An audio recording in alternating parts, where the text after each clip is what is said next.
so you can pull it out if an opportunity presents itself. But like, I wouldn't be like, spending too much time and energy to actually like, like be really, really a master of it.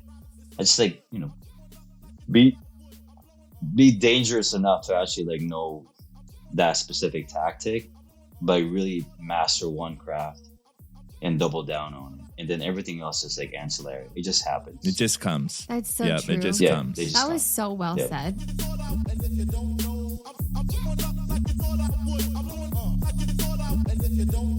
Welcome to the Deals in Aloha podcast, where we talk about real estate deals, hope to leave a lasting impact with our audience, and of course, spread aloha. Gee. You can find us on all social media platforms at Kamohai and Tristan. Please like, subscribe, share, bump that algorithm, get us out there to as many people as possible so we can add value to our community. Let's go. Let's go. Today is really cool because we have our Instagram friend on. Yeah. Fellow fix and flipper, Jem Montero from Savvy Investments. And I'm really excited to hear about your story because I don't know it in particular. I just know that we vibe on IG. We do the same stuff. Yeah. I love all your designs. And you're from Arizona. I mean, you live in Arizona and we go to Arizona. That's like the real estate mecca of the U.S., right? So it's the Guru Capital. Guru Capital, Guru Capital. That's right. Yeah, so I'm just excited to hear your story. But first, I want to thank you so much for coming on and talking the story with us. Thank you. Thanks for having me. We're excited.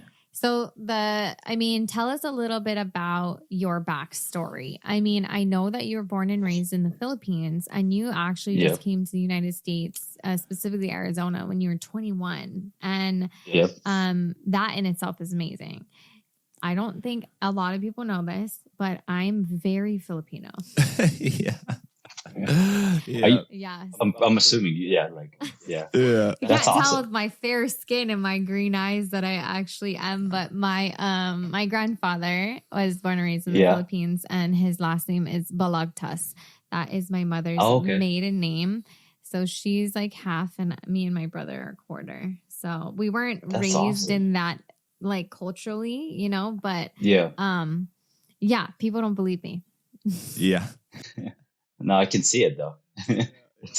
There's a lot of Filipinos over there too. So yeah. Oh, so many in Hawaii. There's tons, man. Yeah, it's crazy. Yeah. So just tell us a little bit about like how did you get into real estate? I mean, what were you doing before real estate? Like we want to know all the things. All right. Well, so like kind of like what you said. I moved to the States when I was 21. My mom has been here for a while. Parents separated. So I had a choice kind of like right around that time. It's like basically my dad told me, it's like, hey, you're gonna be a bum over here. I want to go over there. Oh, nice. You have a better chance over there. So typical, it's like, as a young kid and don't know what I'm doing, and then kind of like, you're 20 years old. It's like, hey, you got to go over there, take a shot at like life, essentially. Pack up a couple suitcases, a few $100 for my dad, and went to Arizona. To my mom and took me in. But no degree. I didn't have a degree. It's kind of like essentially no direction whatsoever. Just like just kind of like a hope and dream, kind of like what every immigrant has, and kind of like what take that shot. Like essentially, and then like I just like tried every single every odd job so you can do. Gas station clerk, grocery clerk. I was hired at American Airlines pretty early on. I was there for a little bit, like about maybe like 3-4 years, and then I went the healthcare journey, like all the Filipinos. Yeah. I mean, try to be a nurse. Didn't quite work out, but you said phlebotomist specifically.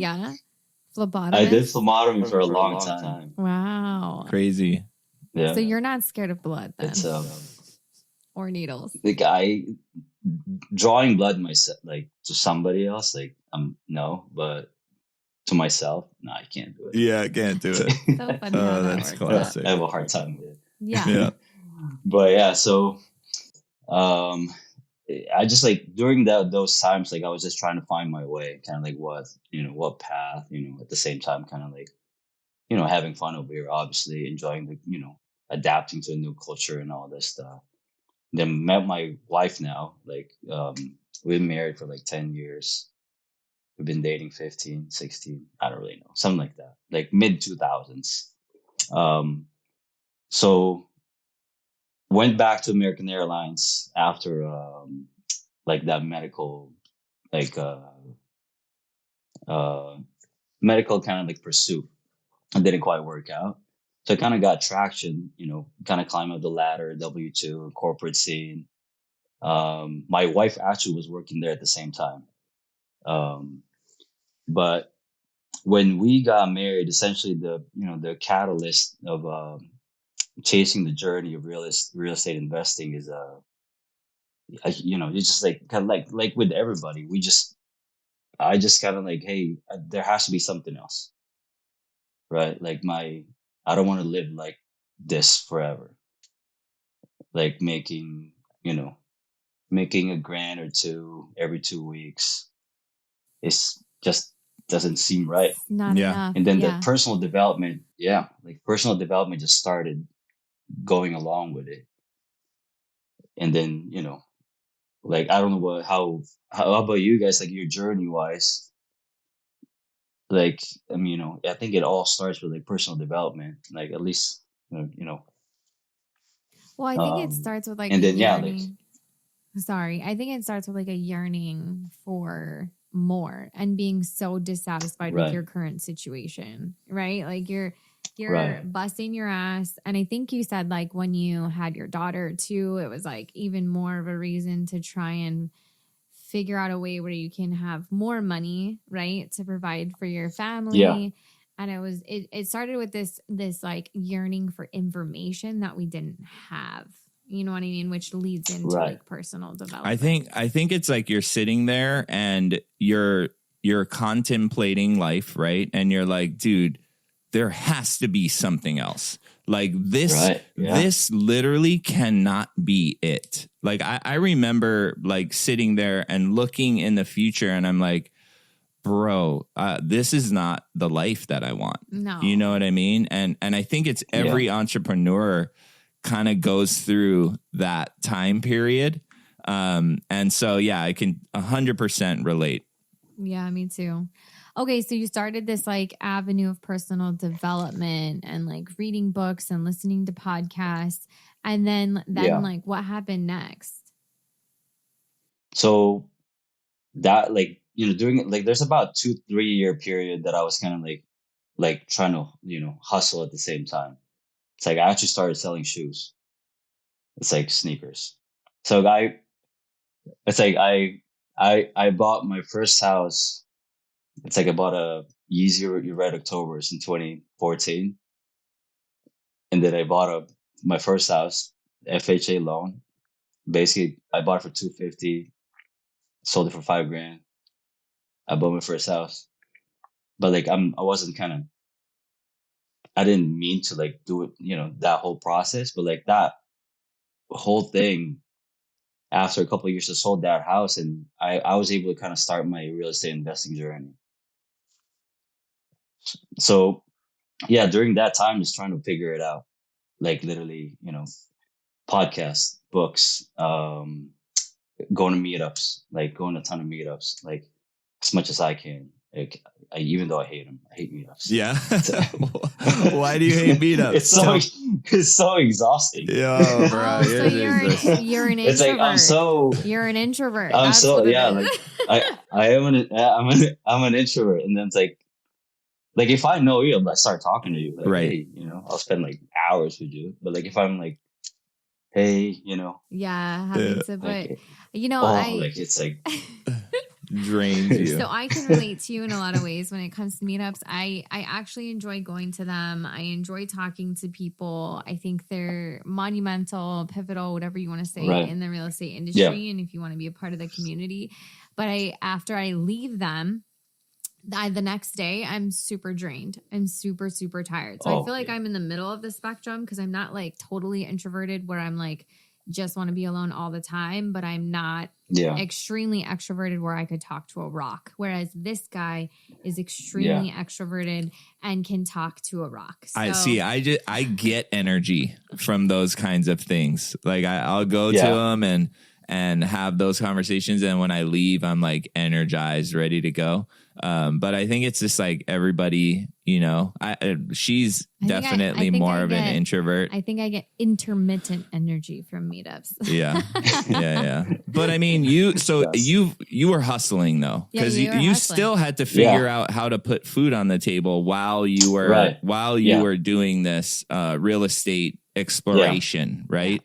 And so my question is, from when you came from the Philippines here to when you bought your first house, what was that time period? I got here 2003. First house was 2015. Yeah. Yeah. Dude, so what kept you motivated? Like, what was it? Something that was just in you? Because I get that it could be that, you know what I mean? I think it's like I've always, even early on, even when I was young, I knew I wanted to be an entrepreneur. I just don't know what. You know, I tried kind of like, you know, other avenues, like, you know, like food trucks and all this stuff. It never came to fruition, but like, you know, I had all those ideas and stuff. But going to school is like really, I've always had a hard time like going to school. Like it always like kind of, you know, bores me, and you know, it never really, I couldn't really finish anything in essence. And then like the motivation, it kind of like sparked more, like I said, like when my first daughter was born, like, you know, we were kind of like, you were basically living paycheck to paycheck. You know, we had one car, you know, by choice, because we're trying to like, hey, it's like we know, like, so if we want to get ahead, we need to like tighten up stuff. So it's, you know, save as much as we can and literally cut down all the expenses, and then like just start looking around, kind of like, hey, it's like this is not it. Like, you know, like I want to travel. I don't want to be working till I'm 65 and, you know, start the traveling or start living. It's the craving for actual, I think it's the actual kind of the essence of the FIRE movement, the financial independence, retire early. Yep. Ooh, but like FIRE movement mixed with the, you know, the family aspect of it. Yeah, I love that. That's cool. Geez, what was I gonna ask? It was you said that you've always had that entrepreneur spirit. Like, where do you think that came from? Like, were your parents entrepreneurs? Was there somebody in your family that was on? Like, where do you think that came from? I honestly, the only family wise that I can think of, my grandma always had like real estate back in the Philippines.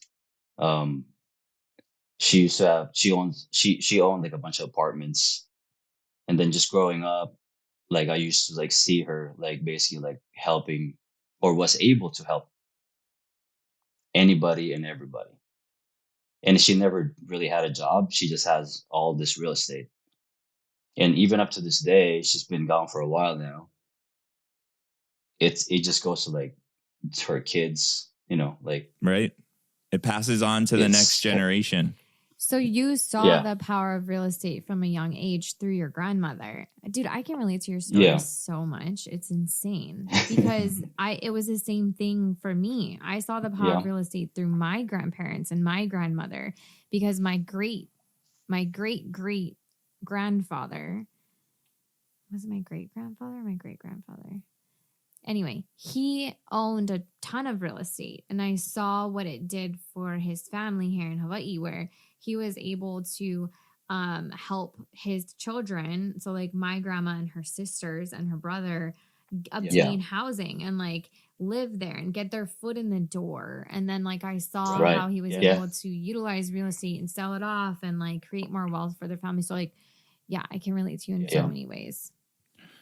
Yeah, I think that's like, like indirectly, I was kind of exposed to that. And then maybe the transition from living in the Philippines and going over here, it just kind of like sparked more, I guess. Yeah. Yeah. It was that seed was planted a long time ago when you were a kid. It right? might have even been subconsciously. Yeah. You know what I mean? Yeah. Now you can look Right. back and you Yeah. can be like, oh, okay, you see the connection, But Yeah. I mean, I think that's what's a lot of very important thing is the people that you surround yourself with, right? And 100%. your environment, right? So I have a question. That first house you bought, was that a house that you actually bought to sell, or was it a house that you guys bought for your family to live in? No, it's for our family to live in. And then once we bought that, I kind of started thinking, it's like, hey, how do I buy the next one? Or like, how do people like buy and sell, flip houses? Right. And they kind of like, spark that curiosity, like deep dove in like literally like bigger pockets, like early on, like 2018. Yeah. And like literally just like started like self-development, learning everything as much as I can. And then like this, like I said, like the meetups, they're as exhausting as they were. They're amazing though. Yeah. Yeah. Yeah. Like, I try to go. You met like amazing people that really helped push your career forward in real estate. 100%. It's like they're so essential. It's kind of like you're like one person, one conversation away to actually like changing your life. Essentially, that's what happened to me. So wow, no, but that's so true. It's a very simple concept, but if you live by that, then you'll be so much more open to opportunities. You're literally one conversation away from changing your whole life, but you have to be open to it and put yourselves in those rooms where that conversation could take place. Yeah. It's different now. Obviously, it's like it's cool. Like going now, like a lot of people now, and it's not as stressful. But yeah, I remember in the beginning, it's just, man, it's like, I mean, it's intimidating, it's nerve-wracking, it's uncomfortable, you know what I mean? And I think that's part of the personal development side, right? Like anything that's worth doing in the beginning is uncomfortable. Like you gotta put yourself in those super uncomfortable situations to level yourself up, but also to get around the right people. You know what I mean? Yeah. Well, and I think it's like not true, or it's totally a lie if you say that you'll never get nervous again going to meetups or events or masterminds or whatever. Because I still get nervous going to masterminds and like new meetups, but I think you learn to like walk with that uncomfortable feeling because you know what's on the other end of it. You know what I mean? And constantly putting yourself out there. Yeah. Right. You kind of experienced it, and it could bear fruit on the other end. So it's kind of like, all right, I'm gonna do it anyway. I'm gonna go because I'm gonna do it anyways. Yeah. But now, like, I just like I'll go if it's like close enough, and it depends on the time. Yeah. Oh, that's classic. Okay, so you kind of like started. You said 2018, like diving in, right? Yeah, 2018, okay, 2019, diving in. Okay, like a sign up for sales courses. Like I don't know if you're familiar with the real estate disruptors. Of course. Yeah. Steve Trang. Yeah, Steve's. I signed up like early on, like around that time. Like most of real estate investors, I tried to do every little thing. Mm-hmm. I wanted to be a wholesaler. like I suck at it. We're not the best No, at it's like wholesaling. We're not either. the best at wholesaling. No. I think if you're a flipper, like it's really hard. Sorry, how do to, you like, not buy let- this house? How what? Yeah. Wholesale it? No, Yeah. let me just do it. Like I can do it. Yeah. I know. It's like, and then cold calling. It's like, I remember I set up a, like a text campaign, have my wife used to cold call for me. Yeah. It's like, while we were at work, it's like, no, this is my second language. You have to do it for me. That's so funny. I love that. So you were But juggling the two for a while. Like you were juggling No. trying to get started in real estate and get deals and still doing your W-2. yeah, no, like 100%. Like I was trying to do both up until like mid 2020. So yeah, like I said, like I remember going to meetups, going to Paces meetups locally, Templeton's meetups.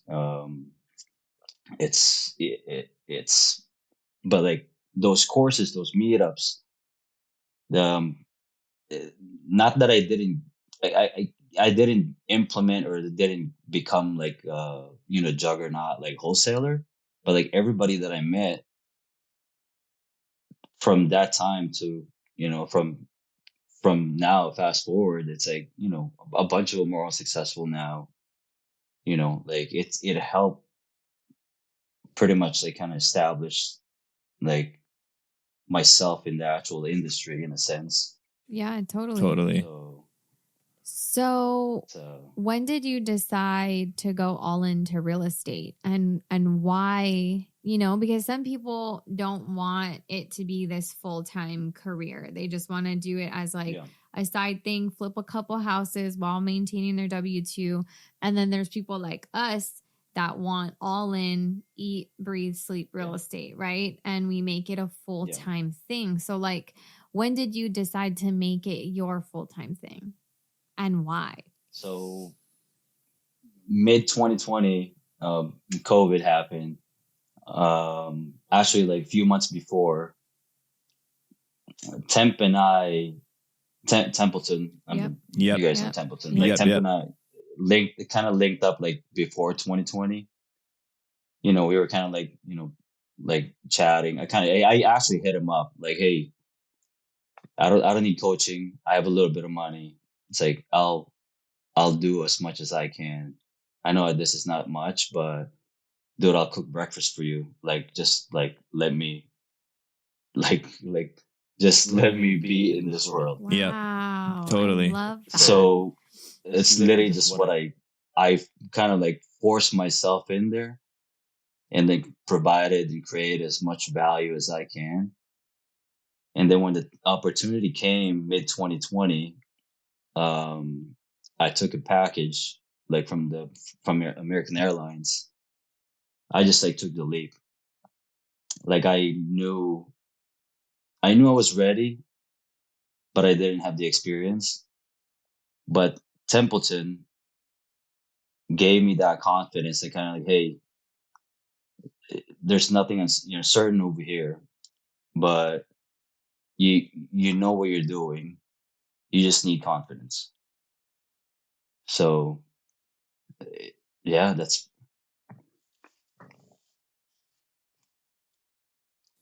I don't know, like not pat you on the back, but or just like the people. Again, it goes back to like the people you surround yourself with, if to boost your confidence. You know what I mean? And prove or like solidify that you do know the yeah. skills, you do know the knowledge, you do have the practical application. Like you can actually do this. Yeah, and I think it's Yeah. it's a bigger conversation of you led with value, right? And I think because we get hit up, I'm sure you get hit up all the time by people, teach me how to do real estate. Teach me, how do I do what you do? And a lot of people are like, oh man, these people aren't getting back to me. And it's all about the approach, man. Dude, like, if somebody said they would come cook me breakfast, that would work. That would work. I know. I'm serious. Like, he knows. I'm a sucker for breakfast. Dude. Feed me. I'm telling you. You want me to like, dump my brain on you? Feed me. I promise you it'll work. And I literally just like our setup with like temp at that time. I told him like, hey, I only have 30 grand. So like he kind of gave me an opportunity. Hey, there's a deal.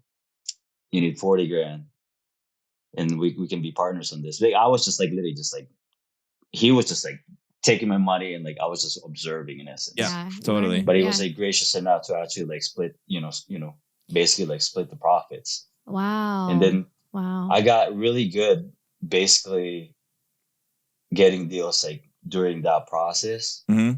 I started getting loud in, social media, like, and I started getting traction in essence. Yep.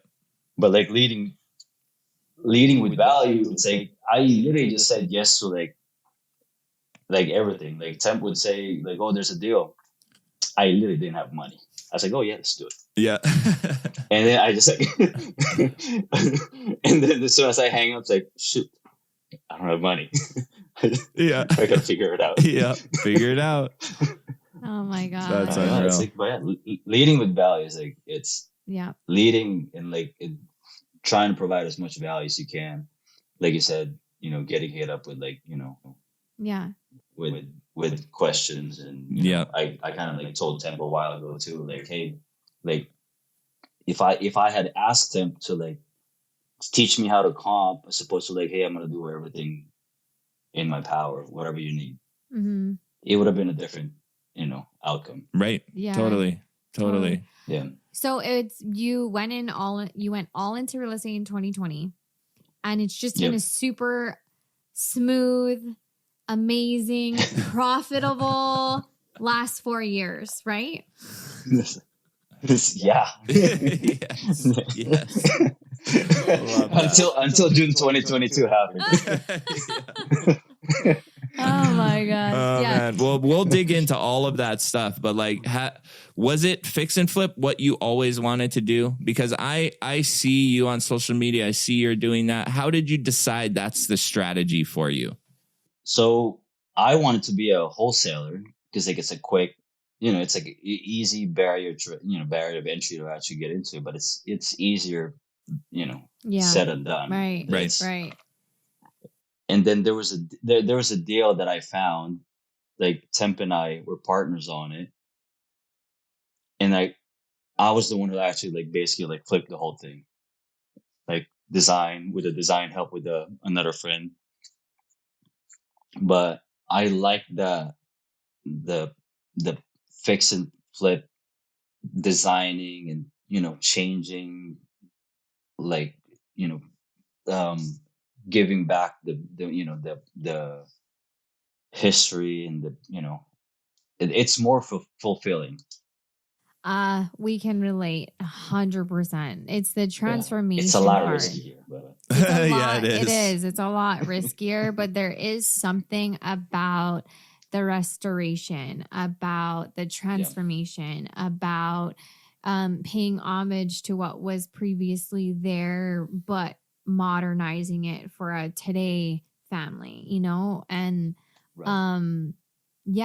we can totally relate. There's something about fix and flip that is very special, and I think it takes a certain breed of person, because it's not just like buy the property, renovate it, and sell it and make money. There's so many in betweens and ups and downs. And what did Mark, we just did a podcast with another investor that's been in the industry for like 20 years out of California. And he said, a lot of people don't have the intestinal fortitude. And it's like so true, especially in fix and flip, because there's so many variables, There is, like, there's so many, every single house is different. You can automate it as much as you can. Yeah. But it's literally almost impossible to automate it. Exactly. Like, how do you can only get so much on an SOP to try and follow. And then that flip's going to go and throw you a curveball and you're like, oh shit, that wasn't on the SOP. Like, well, what do I do now? You know what I mean? Yeah. So I agree with you. There's only so much you can automate. I so agree with that. So you've had a lot of ups and downs, you know what I mean? In real estate. So can you tell us about like the biggest challenge you've had to overcome since starting to invest in, fix and flip and do this full time? So I think the biggest challenge I've had to overcome is like having early, kind of like massive success when it took it full time, like 2020 and 2021, especially all the way to 22, making all this money, coming from a corporate world. It basically like, like I've never made more than 50 grand, 55 grand in my whole life. And then here I am, like, you know, making 10x that or more in literally my first year. But it's all the group, like kind of like the, like I said, the brotherhood that we have, and like that that that brought all those opportunities. And then when 2022 like happened, like I'm pretty sure everybody you know knows what happened in mid 2022. Yeah. All of that like basically like put a screeching halt to like, oh, making this much money. I wasn't kind of tight on all my underwritings. I'm not disciplined enough and all this stuff. Yeah, like now, like losing so much money right away at that time, it's like it's like a massive kind of like eye opener.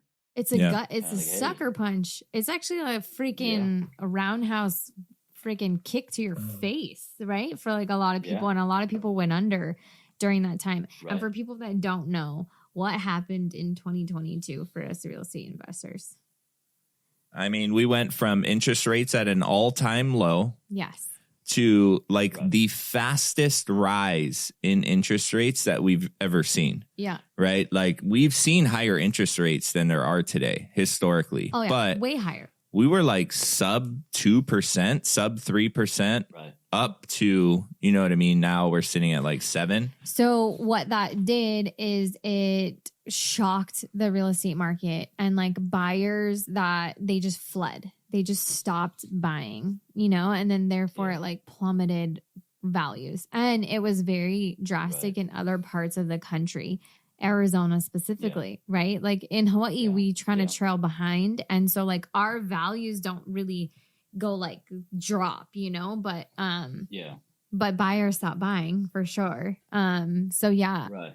So how did you get through that? Because you mentioned a little bit, you lost money.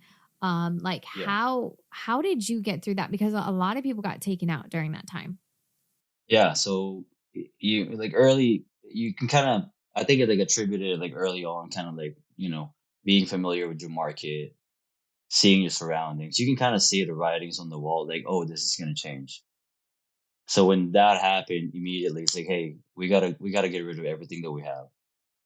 It's like, there's no holding on to this. There's no hoping that you're gonna make money. If you can get out of it, like break even, just cut loose. So I did that really quick. I mean, obviously, like still lost a bunch of money, but like I think the biggest part for me, it's like Temp and I were partners at that time. I was still buying myself, like kind of like I kind of like contracted my underwriting down to like something that I can refinance out of Right. if I really Needed to. really need to. Yeah. But I was taking shots still though. I was buying 3 4 houses, and then like come 2023, when nobody else was buying, I had all this like 4 5 6 houses of inventory that was like starting. I was still Still making pumping money them off, out. Yeah. Making money. still pumping them Yeah. out. I, but I think I had a realization of it like late 2022. Like me and my wife sat down, kind of like, okay, how is this gonna look like? One, I'm gonna do it alone, and then two, what do we actually really need? Like, what do we have to do? So looking at the numbers, essentially, kind of like, hey, we only need to make X amount every month. What does that equate to? It's like if that's like 10 houses a year, like shoot, I could do that in a month if I want to. Right. So there's nothing to actually like worry about or stress about. And I just stuck to that formula, kind of got really, really super clear. Like actually my goal is like literally just like 10 houses every year. If it nets like, I just need like, if it nets 50 each, great. but naturally it'll be more.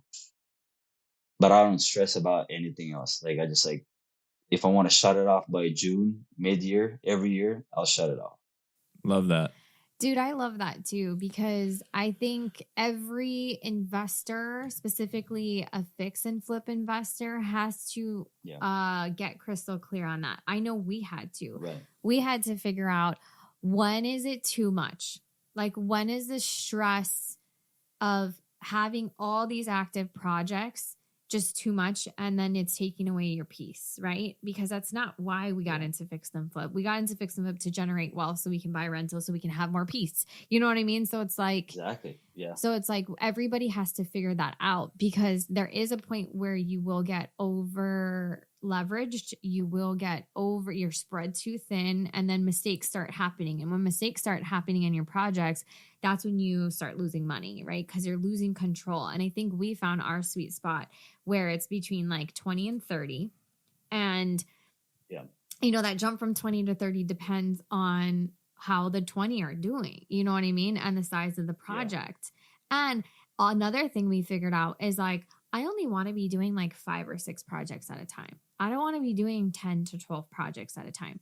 Yeah. You know, but like everybody has to figure that out, their sweet spot. And I think for other people, you know, 10 to 20 at a time is like totally fine for them. Right. But for us, it's like, nah, I'm really good between 4 and 6 at a time, between 20 and 30 a year. And we're same as you. It was like never like a volume business. It was always about how can we cherry pick the ones that are going to give us the most return, so that if we wanted to turn it off in June, which both of us are not like that, we're going to be like you, where we'll do 10 and then we'll increase, you know, like from there. Right. Yeah. And we won't turn it off, but like you can if you want to, you know? Yeah, I think what it comes down to too is the whole social media side of the industry really promotes like hustle and like grind it out and make all the money possible that you can at all costs. Yeah. Right. And I think there comes a point in everyone's career where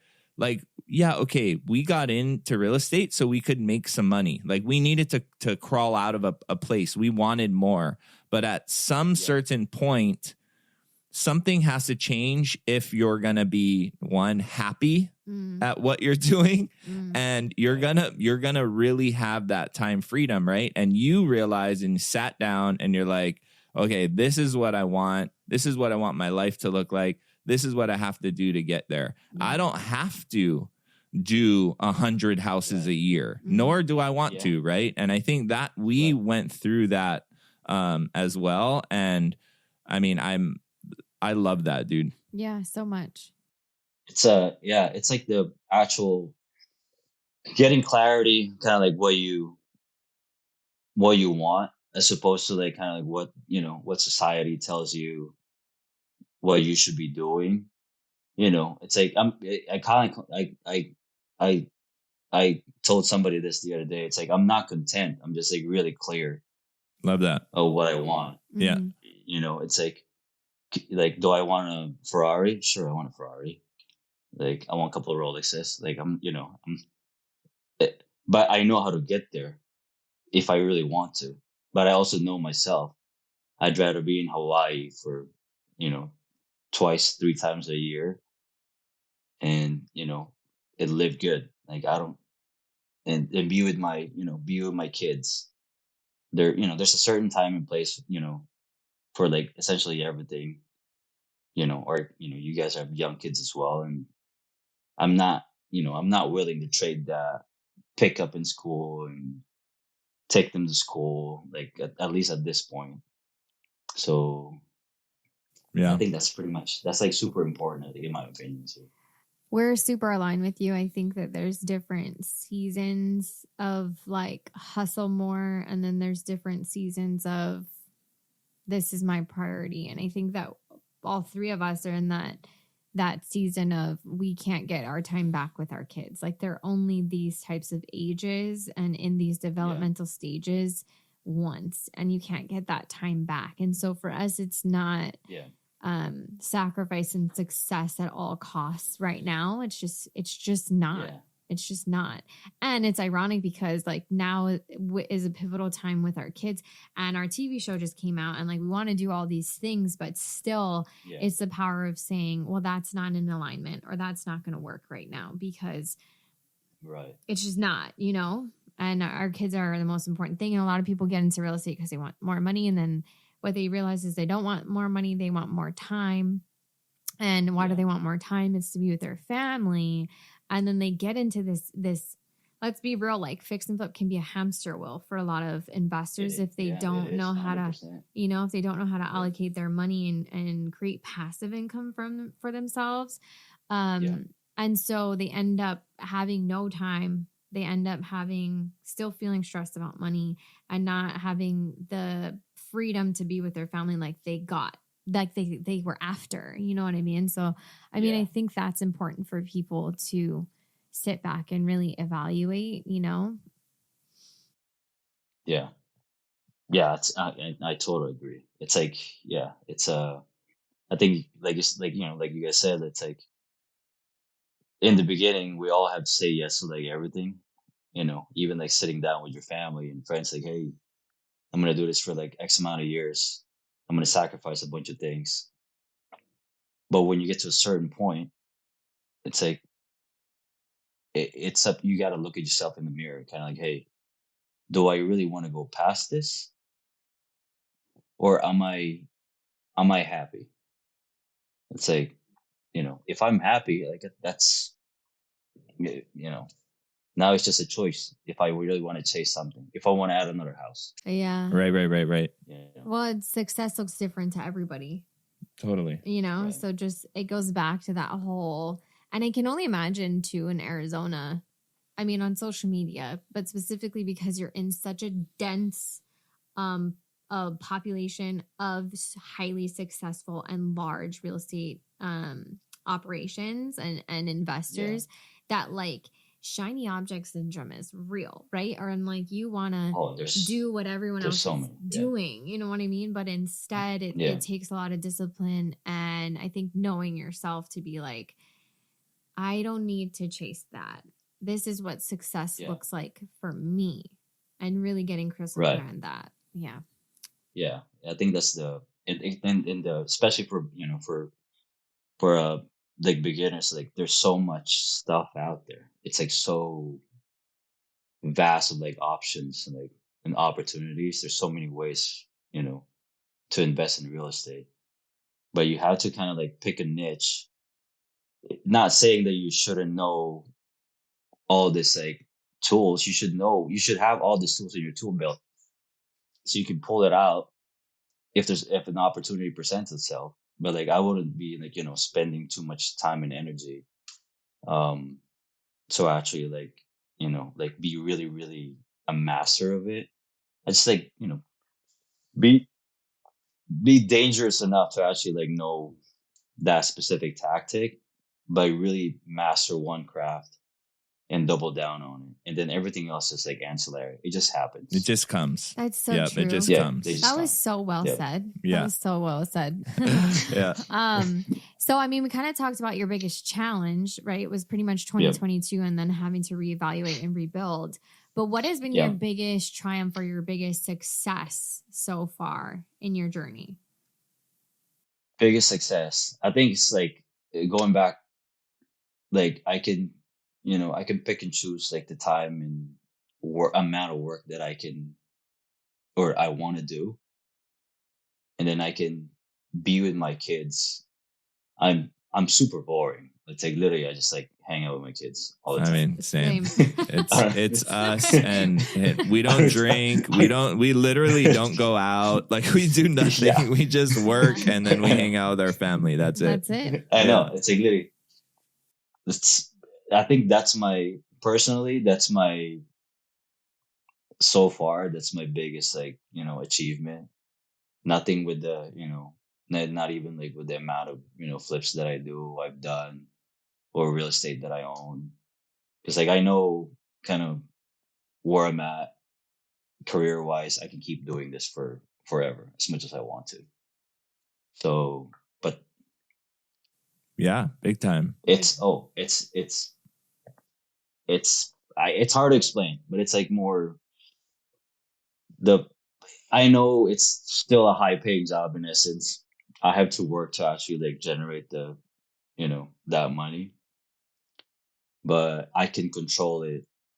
I can say no to a lot of things, and I just feel so much like freer than Yeah, I love that. Me And too. and that's one thing that I really like about you, and you share about that a lot online, but your relationship with your family and like how how much that means to you. You know what I mean? And it shows through in your content.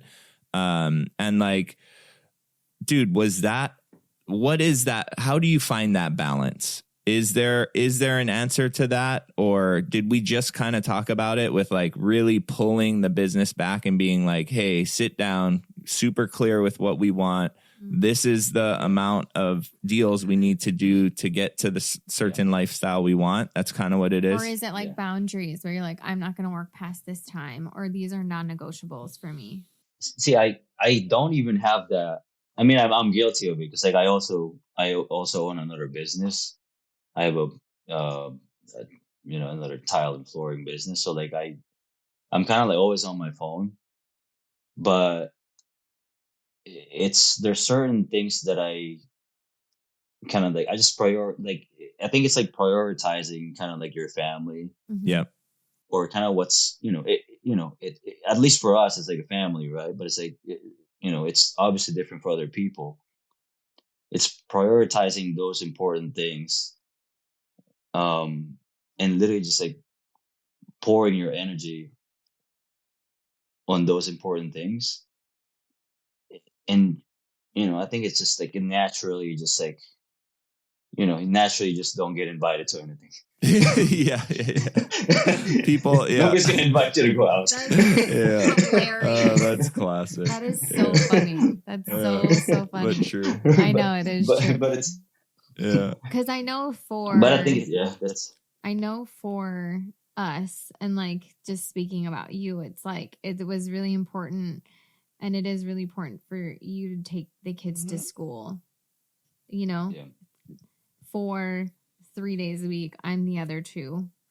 And then picking them up or making sure we're at whatever, if they have what is it called? Like their song performance in the morning once a month at school, that we're there. Yeah. Or, if they have that play, or they have that sports or whatever it is. Yeah. That we're there, because I know both of us saw our parents, both sets, work so much. And, my parents were always there, but I think for you, like your dad worked so much and sometimes he wasn't there.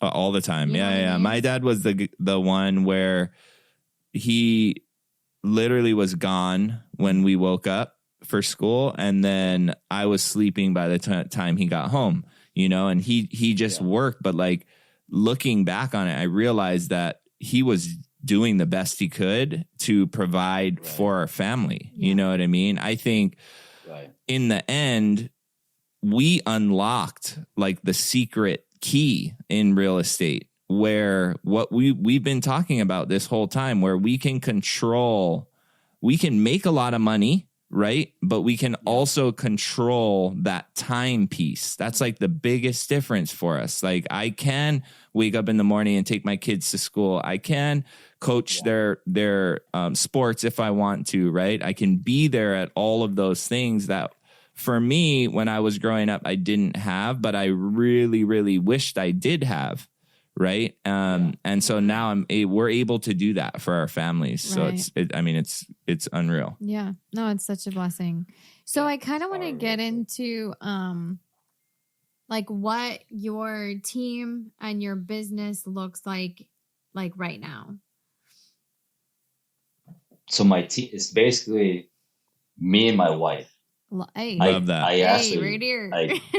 It's like, I know, it's like, we were watching the show, your guys' show. I was telling my wife, it's like, why can't you like be more like do this more instead of me doing it all? I'm sure you got a great She's like, why response can't you like there. help? Yes. Yeah. She's like, because I don't know how to do it. Yeah. That's so funny. I was like, well, do you think I know what I'm doing? I'm just making it up. Yeah. Hey, fake it till you make it's a real thing. You know what I mean? Oh my gosh. No, it's like the team wise, it's based me and my wife, like and I have a bookkeeper. And then I just have a bunch of like trades. I have a crew, kind of like a reliable crew. And I don't have any, like payroll in essence. I used to have like, payroll and bigger team and obviously bigger volume, but it's like now it's just me, my wife. I should have an assistant. I keep telling my wife this, but Yeah. we're gonna get there. Hell yeah. Yeah. I know. I feel the same way. I yeah. feel the same way. Yeah, but it's like it's like I said, it's like it's working, so I can crank out like 20, 30 deals if I want to a year, and Yeah. with the basically like little to no overhead. Yeah. It's a winner. It's unreal. It's no a winner. marketing. I don't pay any marketing either. So Yeah. Oh, you so don't? how are you finding, because you're in such a competitive market. I mean, we're in a very competitive market, but I don't know if there's any other market like Arizona. How do you find your deals? So my deals are literally just like relationships, like fellow investors, wholesalers, agents that I've previously worked with. That's pretty much it. Like I said, like I don't pay any marketing at all. I don't, it's just literally just like, Love that. all referrals. It's amazing. It's like, it's great. It's like, it's so powerful. It's like, I think I hit a spot when I was kind of like starting out, like everybody that kind of at the same time starting out or right about are all successful now, and in Arizona in general, it's collaborative. I mean, I know there's like so many investors over here, but everybody helps out everybody, not just with deals, resources, lenders. I mean, you guys are aware of that, like like obviously the sub-2 community. We all, like literally share as much as we can. I think it's a beautiful thing. Yeah. Big time. To be able to run an operation that produces 20 to 30 deals and have literally almost no overhead, if not at all, like that's a skill set. That's a blessing. That's huge, because I do know a lot of investors that they start to get momentum and they're doing a lot of, I think 20 to 30 deals a year is a lot, especially when you're making a decent profit, right? But then they start to increase expenses and they start to hire like tons of staff and all of this stuff. Yeah. And then you get to a point where like your margin of actual net profit is almost nothing, or it's like negative, because you've grown into this large operation that you never maybe didn't want in the first place. You know what I mean? Yeah. And I think it's a skill set to, get in that position where you're repeatedly doing this amount of volume, repeatedly have this like net profit, and then you can slowly like add little things into the equation, but like being super clear on what that position is that you're filling, right? Not just filling the position to fill it because you think it's what you're supposed to do, or because I just don't want to do that anymore. You know what I mean? Like there has to be some level of I don't know what I'm trying to like explain fully, but it's I don't know. I just know a lot of people that get into a position where they're like in over their head. They have so much staff, and then they're like miserable. You know what I mean? I mean, it happens all the time. Yeah. I think it goes back to that clarity part, and it kind of like, the societal kind of pressure, or kind of like clout. Yeah. Because like we all, when you go to this like meetups and talk to everybody talks about like, hey, I have 100 deals with the board. Right. I have like 20 contracts this month. It's like, in essence, it doesn't really matter. It's like I could have one contract in a month that I probably made more money than that 20 contracts. Like, 100%. Dude, exactly. We say that all the it's time. Yeah. Yeah. It's figure out your niche and avenue, kind of where you can like, not only survive, but thrive and just double down on it. Like, yeah. Love that. Yeah. So tell me about the tile and Thank you. Yeah, the tile business. What the other business you were talking about? You said tile and I perked up. I know. Hey, I ask you guys to go out. Yeah. I know. Can you ship it to Hawaii, please? No, I'm pretty sure. I just checked today. So yeah, my company is one of the biggest dealers of Bedrosians in the nation. Okay. I don't have a physical store. It's literally just like all word of mouth. Yeah. Like a bunch of investors locally, it's like they'll just like text me, "Hey Jem, I need like 10 of these 10 items, 100 square feet of this, 200 square feet of this, whatever." Yeah. All right, cool. And then I'll give him the price, and then I'll just ship it straight to the house. Wow, that's cool. So, all right. Like I actually, before we got on, I checked with my rep. I told him like, do a kind of like a fake order. See how much is that ships straight over there. I think it drops straight to the house. That's crazy. How did you just fall in love with Bedrosian, or like how did that spark in your head? Hey, I should start doing this. So I started using, because like a few years ago I started, I liked the the really nice high end designs and stuff. Yeah. I just walked in. It's like, hey, I want to open an account. And then I started cranking so much volume. Yeah. Now, it's just naturally the account just got bigger, and yeah, that's cool. Like I said, like I'm, top dealers in the nation. They give me great deals, and I love that. That's awesome. And that's a challenge for us here in Hawaii, because we don't have a tile store. We don't have a Bedrosian where I can just walk in and open an account. Do you know what I mean? Like we don't. We have Home Depot, Lowe's, and then we have like the tile. Dull Tile. Yeah, Dull Tile. And then we have like just like a couple other ones. But when you walk in there, it's not in stock, or it's a special order. You know what I mean? I can't walk into a store and be like, I want this, this, and this, and like leave with the tile. You know what I mean? So it's like the most. I'm gonna hook you guys up with a whole sample boards and stuff. Dude, please? I would love that. I'm gonna have them ship it over there. I would love that. Season 2, bro. Like, let's go. Dude, yeah, 100%.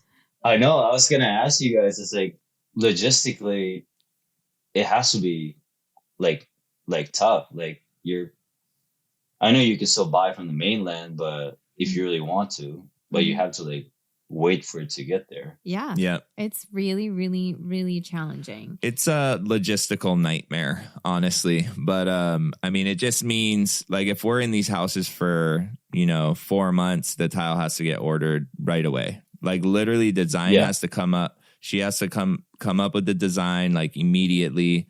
And then we have to go in, special order the tile, and wait 3 months for it to come in, and then it's hopefully tile time, or we get held up, man. It's crazy. It sucks. And like, we're limited to, if I don't want to do that, which a lot of the times I don't, but then if we're like, I'm like you, where I love the design part. I love high-end design, and I don't like putting the same thing in the same, like I can't do the same design over and over. I can do elements, right, that are like similar, but like I can't do a copy and paste 20 times. Like I can't do that. My heart will have palpitations. Like I just can't, So it's like I constantly need to be creating, and like if I can walk into Home Depot and Lowe's and like curate something new with what's in stock that they have already. It can get very difficult because they only have what they have, and then I've like used that one already. You know what I mean? Or then I do have to go into a Dull Tile, which they are amazing. I love their stuff, but then it's a lot of times it's not in stock, and I have to order it and it's still going to be 4 weeks to get here, you know, and then the price can skyrocket really quickly. And then that affects the bottom line. So it's very challenging flipping here. And I just like want to flip one house in Arizona and walk into a store and leave with tile. Like, I think that would be so fun. Or like walk into a front door place and leave with a freaking super rad front door. Doesn't happen here. I don't even know what that feels like. Walk into a place where I can get black windows. Yeah. In stock. Oh, black windows are actually they're 8-10 weeks, something like that. Yeah. I wish ours are like 6 months. So I know, like it's wild. Yeah. You know, I think that's the one thing. And if you're gonna do business here in Hawaii, just either copy and paste or just be prepared to have some delays or cushion your budget just a little bit for. What about permitting over there? Do you have to permit every single one of them? Not necessarily. Yeah, I mean, you're supposed to permit everything over a certain dollar amount, and that dollar amount's like $5,000. So, like, if you're renovating a house, you have to permit it, right? So they have two kinds of permits. You can do like online repair permits, but those only go up to $30,000 worth of work. Yeah. So most of our houses are, you know, over that, and we have to get what's called addition alteration permits, and we have the worst permitting department, I would say in the nation. Yeah, in the country. That's what I heard. So a lot of permits take they're taking between 8 to 10 months. Yeah, 8 to 10 months, 8 to 12 months, but that's crazy. That's with you know, somebody who's checking on your permits each and every day. A permit router. A permit router. That's with you following up all the time. Like I think a lot of issues that local people get into is they work with like a draftsman or an architect. They submit their permit and then they don't check up on it. The whoever they hired isn't like religiously almost harassing the department. And then they're waiting for freaking 2 years. You know what I mean? And that's not uncommon. Crazy. Like that's not uncommon. That's super common. So, and it's unfortunate because if they were expediting things how they should and just more efficient, like the state would make more money. People would be starting construction, which is then hiring trades, which is then, you know, more jobs, pumping money back into the economy. Pumping money, like it's a ripple effect, and I don't know how they haven't figured that out. But a lot of it's only hurting the community when these people are just trying to renovate their house, and then they have to wait 2 years, and maybe they have to refi their HELOC or you know, or the cost of material and construction has gone up. So it's like it's terrible, and they shouldn't have to be religiously following up with the Department of Planning and Permitting to make sure that their permit is moving how it should be. They have made a strong push though to make it more efficient over the last year. And they've taken some things off of needing permits. Like now you don't need a permit to put up a fence. You used to need a permit to put up a fence. Wow. Yeah, you can do some certain things. So it's getting a lot better. But how is it in Arizona? It's no, like what permit? No. That's so funny. Okay, I mean, if it's like literally straight cosmetic, which most, if not all, the stuff that I'm trying to do, I have one right now that I'm adding almost 1,000 square feet. That's a different story. Animal. Yeah, that's a different story. It's like it's in City of Phoenix. Pretty sure, you know. Yeah, it takes forever. Yeah. But yeah, that one's like, I know for sure it's going to take like 12 to 18 months, like getting into it. So I was like fine with it. Yeah. But majority that I do is like literally just straight cosmetics. Yeah. You know, it's like, not changing square footage, like none of that stuff. Yeah. I purposely stay away from those like projects. I just do, you know, flooring, bathrooms, kitchen. Like I can do like, you know, major mechanicals and roof and all this stuff. It's like, but in general, it's cosmetics. Yeah. I'm just changing, swapping cabinets. Nothing's moving. Yeah. Right. If I have to like move certain things, it's not going to be, bathroom to the other side of the house. Right. It's not crazy stuff. So it's like literally almost, it's like for like in essence. So right. I think it helps with speed. Yeah. Absolutely. Which now, if you're doing like for like here, a lot of times you don't need a permit. Like if you're just changing out cabinets. Oh, awesome. Yeah. So that's helped a lot. But before, you needed a permit just to change your cabinets and keep the exact same layout. And it's like, come on, you guys. Wow. Yeah. And we're doing the same thing. We'll look for houses that we don't have to do a ton, like never having to like add square footage. If you add square footage, like that's going to take forever, but if you're working within the confines of what's on tax records currently and you stay to that and you just cosmetically rehab, you can do them. You know what I mean? We either do those or the ones you see on the show, which are like nuts. So what about the first episode that you raised the flooring? Full permit. Took us that was part of it. 13 Full months. permit. We've been filming. Started filming the show we started our relationship with them 3 years ago. So we filmed that house in 2022 is when we filmed that house. 13 months for that permit. But 13 months to get that permit. And it was with religious follow-up. So like we have good relationships with the inspectors and like got the okay to work on the house. But 13 months you just to like actually not do the certain things. 13 months to actually get an approved permit and then get it closed out. And then you're documenting and you're working with inspectors the entire time. So even if the house took you 6 months to renovate, you still waited 13 months for that permit. You know what I mean? Yeah. Wow. Yeah, it's wild. That's crazy. Yeah. I know. So your holding cost is like literally like 2 years. Seriously. I mean, and that's why we have to buy deals that have like those kinds of margins to withstand it. You know what I mean? Which is or you're selling houses with open permits, which is totally legal and you can do here in Hawaii. There's just ways to do it. So I mean, and as long as the buyer is comfortable with it, or you work it out with them, or you as a seller take full responsibility for that permit and any liability regarding it. Their lender's okay with it, and they still get clear title to their property. You can totally sell a house with open permit.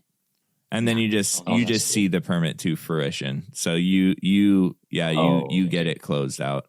Yeah. So we've done that a bunch. Yeah. So, That's I mean, to wrap this thing up, this has been super fun, but if you could go back to the beginning, what's one thing you would do differently? Oh, one thing I would do differently in terms of investing, I probably would have stuck to like kind of what got me into investing in the first place. Like I think we all kind of start, hey, I want to add, doors and that cash flow. But when you start kind of like, hey, I did a flip here, I made $100,000. I wholesaled for like $50,000. Oh shoot, I just made like $100,000 in a month. Those things kind of go out the door.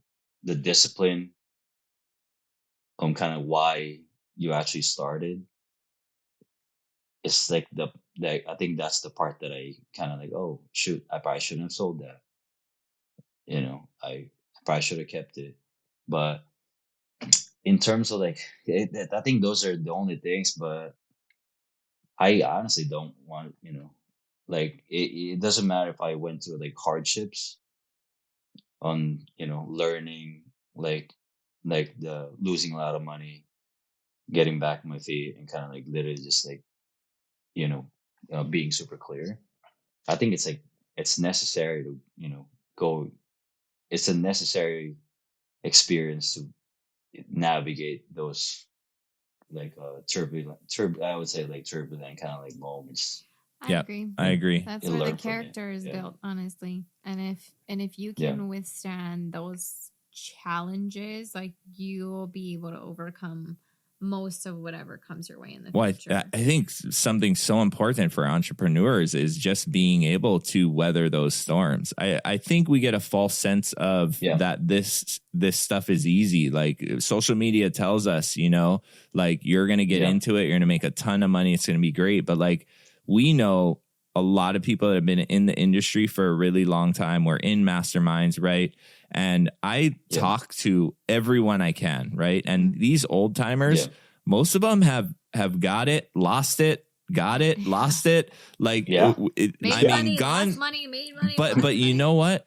Every time they've gone through something that has been challenging, they adapt, they change, they pivot, they learn from that lesson and then become better.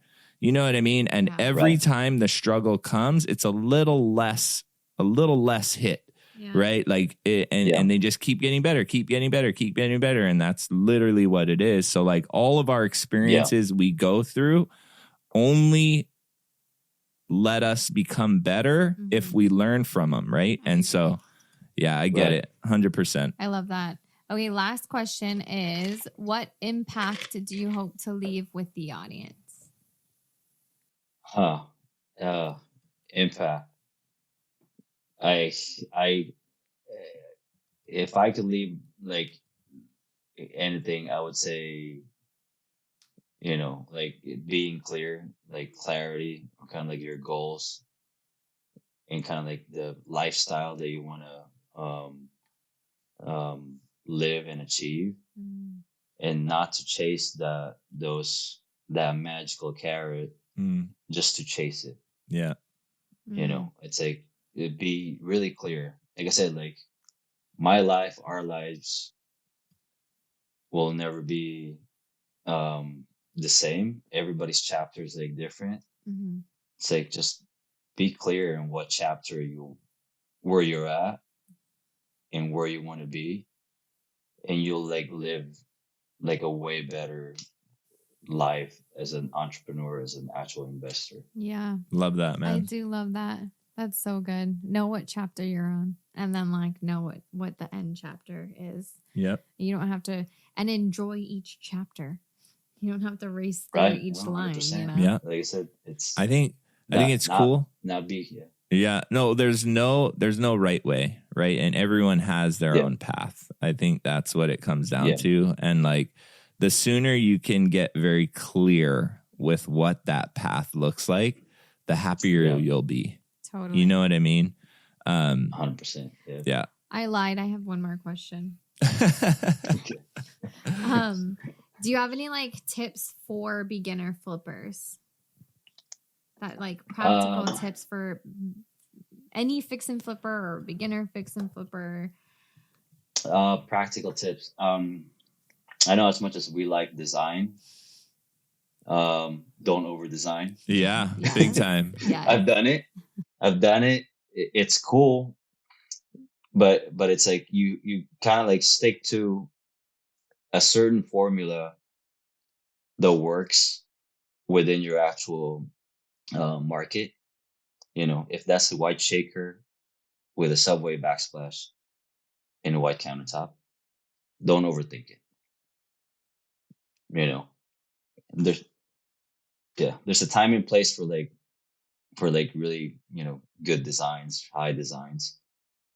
But like having an actual template, in essence, that you can kind of like, have like 2 or 3 templates that you can kind of like reuse. Depends on which area. I so agree with that. And it's contingent on price point, right? So like the finish and fixtures that you'll use, and like for us, right, a $300,000 to $500,000 price point will be completely different to the finish and fixtures that we'll do in a $2 million price point. You know what I mean? So like, but knowing that, like, I'm not going to probably do a waterfall edge and like wall mount fixtures in a $300,000 to $500,000, but I'll sure as hell do it in a $2 million. You know what I mean? Yeah. Right.